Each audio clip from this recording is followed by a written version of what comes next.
Hey, this is Mark at Motor City Nightmares. I'm here with Dave Sheridan. You might recognize him from Scary Movie as Doofy, or maybe Ghost World as the nunchuck wheeling convenience store. Come here, dude. Who else? Learn the rules. Ray Dobson, the nurse from Calcutta. Have you guys seen that one? No? Oh, no, okay. I don't know. You've got to work with some pretty cool directors: Keenan Ivory Wayans, Yeah. Terry Zygoff, Yeah, Zweigoff. and Rob Zombie. Tell me, what was your experience when you first started working in these movies? Tell us a little bit about that. Well, the really first experience I learned is like these directors are full of shit. They don't know anything. And they're lucky that I came on and fixed all their films, the ones you just named. And I'm not going to pull punches here.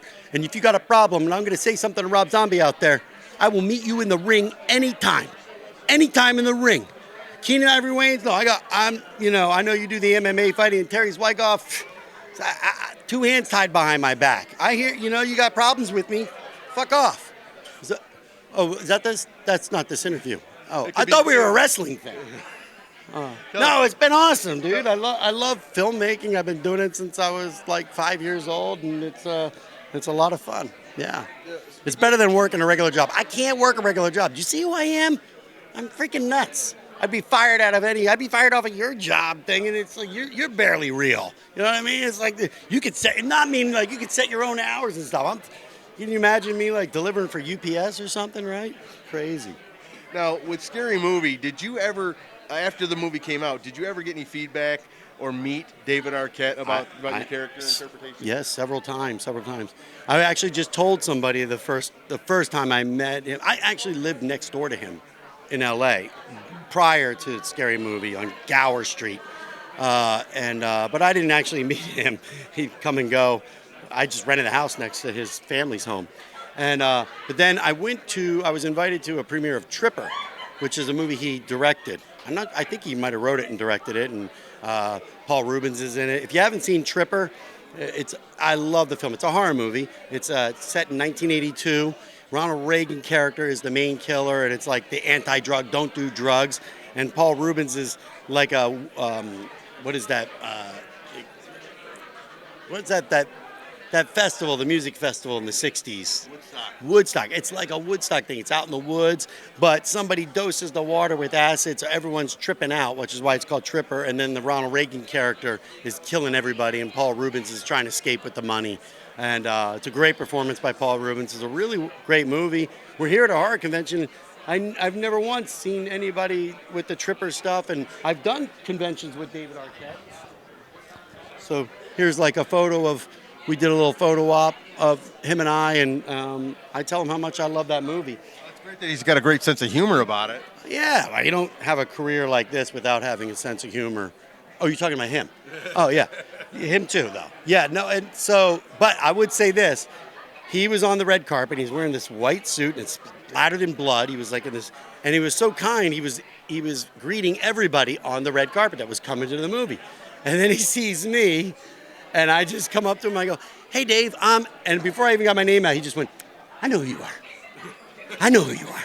And I go, "Oh, okay." And then we turned for the photo. He's like, "Bye-bye." And I was like, maybe he's upset, like that he thought I was mocking him or playing him. But I'm gonna let you know that Doofy was a character named Chip that was a part of a film that I shot called American Chameleon, which is an anthology of my characters, short films.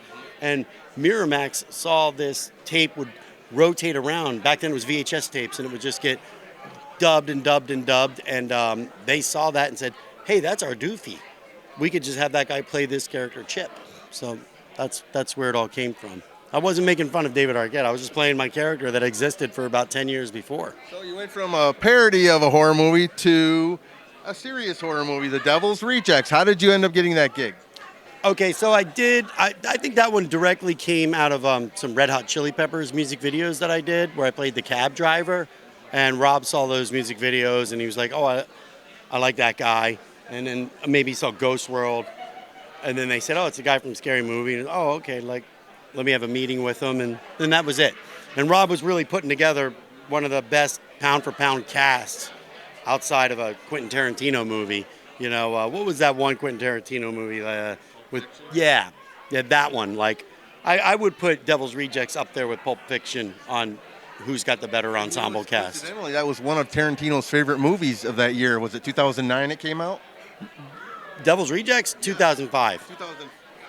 2005. It was one of his favorite movies. I remember seeing that in a podcast. I thought that was pretty impressive. Yeah. I'm just glad. I know it was like in lineage with House of a Thousand Corpses, but we set this in the 70s, and it was more like, Peck and Paul. Like it was more like just that gritty in the car kind of stuff that used to happen. I called it a slasher road trip. Yeah, exactly. Like it reminded me more of like a Dirty Mary and Crazy Harry, that Peter Fonda movie a little bit. That's why Tarantino liked it so much, because it reminded me a lot of that Grindhouse stuff that he really adored. Yeah, that one Grindhouse, the Death Car, whatever. Death Proof. Has a lot of that in it. You know what I mean? That same kind of stuff. Yeah. So how did Terry Zygoff find you to do that part it's one of the most memorable parts in Ghost World? It's the same thing. It was off that tape called American Chameleon, and on that tape the character's name was Stewart, and they just happened upon that tape years before we shot the film, and I had meetings with them up in we just hung out up in San Francisco and stuff like that. I think it was through his wife Missy, who was friends with the band The Dwarves, and those tapes, because back then, you have to understand, there was no YouTube. So I found out the way it was really spreading around the country was it was getting to like sort of punk rock bands and like touring bands, and they were like watching it on the road and turning other bands onto it and turning other people in each city, because they were like, hey, let's watch this tape, and then, oh, can you make me a dub of that? And then it just got spread that way. So it's kind of interesting that music bands actually helped spread it out and really got it noticed. And so they noticed it and called me, and then when they were making that movie, they gave me a call saying, hey, are you available on this day? Come up and play that character. So you do all these different characters, and did you ever try out for Saturday Night Live? No, and the reason I never tried out for Saturday Night Live was I actually Saturday Night Live was my first job out of college. I was a writer's assistant for the Weekend Update, and it was Kevin Nealon's first year. And so I was working, and I was doing stand-up, and Adam Sandler would take me out a couple times in front of him, and Chris Rock took me out and gave me some minutes, and I kind of sucked. I was kind of terrible at stand-up. And we were talking about it, and Chris Farley was like, well, what do you do? And I was like, oh, I do these characters, and I do commercial parodies and sitcom parodies and stuff like that. And he's like, it's like sketch stuff. And he's like, it sounds like you would do better at Second City in Chicago. And I knew SCTV, but I didn't really know what the theater part was about. I didn't actually know. I knew they were all from this theater, but I didn't know what it was about. And he made a phone call to this woman named Joyce Sloan, and I was her last hire before she retired. And the best part of it was I was hired in May. And on the phone with her, I go, well, and she goes, come on out. And I was like, well, I want to I was in this, I'm a surfer, and I was like, yeah, I was thinking of going chill for the summer, because we just finished Saturday Night Live. It ends in May. And I'm like, so she said, yeah, go take the summer off and come in September. But in between that, in June, she retired. So I show up in September, and they're like, who are you? What? Yeah, Joyce hired me. Joyce doesn't even work here anymore.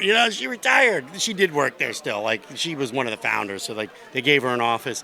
But she never really showed up in the office. And then they go, what do you want to do with that guy? And she was like, oh, just send him down to my office and just have him help me out, And so I had this giant corner office, the biggest office that people were, and a Saturday Night Live jacket. And they're like, who is this asshole? Well, and that was Steve Carell, Steve Colbert, Amy Sedaris, Dave Pasquale, just heavy hitters, Yeah, it was fun. So then, so you asked me why I didn't audition for Saturday Night Live. I probably would have, but I was there for 2 years trying to build myself up, and I got a deal at MTV to create my own show called Buzzkill, and I went and took that, So at the same time, I probably would have been hesitant already working at SNL and seeing how it sort of everything went down, how it worked, and the creativity and the stifling of creativity, but more so ownership of characters. After I was there the year that they shot Wayne's World, and it blew up. And that's when Lawrence started changing the contracts of anything you do on that show, he owns forever. And I was like, well, then I'll go there and I won't do my best characters because I wouldn't want him to own it. So that was probably like a done deal. Going, I don't need him. And I'm gonna tell you something to the kids out there watching. I don't go back. I step forward, you know? And maybe you should think about the steps forward, otherwise you end up in a place like this. But I'm happy with where I am, you know what I mean? I always say don't overthink taking a left turn or the right turn, because, you know, your fate and destiny is always in front of you. So how do you like coming here to these shows, meeting your fans? I love it. It's tiring. I wish it wasn't. It's like you got to get up at 8 and you're not done till 9 o'clock. It's like a full day of work. So I do wish, like, I want to get to the point where it's like Dave Sheridan, Saturday only, 2 to 4 p.m. You know what I mean? Just come in and bust them out. 2 to 4, I'm out of here. You know what I mean? Because it's a long time. That's it. You know, it's long. What do you got coming down the pipeline? There's a movie called Stream, and it's very similar to a Devil's Rejects level cast. I mean, Bill Moseley's in it, Tony Todd, Danielle Harris, Jeffrey Combs, Dee Wallace, Felissa Rose, myself, Daniel Roebuck, Tim Curry's possible last movie, spoiler alert, and a whole bunch of other actors in it. It's a great cast, and it's made by the team that did the Terrifier 1, 2, and 3. Damien Leone does all the kills, and I'm not going to tell you what happens to me, but you know, let's just say it's as bloody as those Terrifier movies. Dave, we look forward to checking that out. And this is Mark at Motor City Nightmares with Dave Sheridan.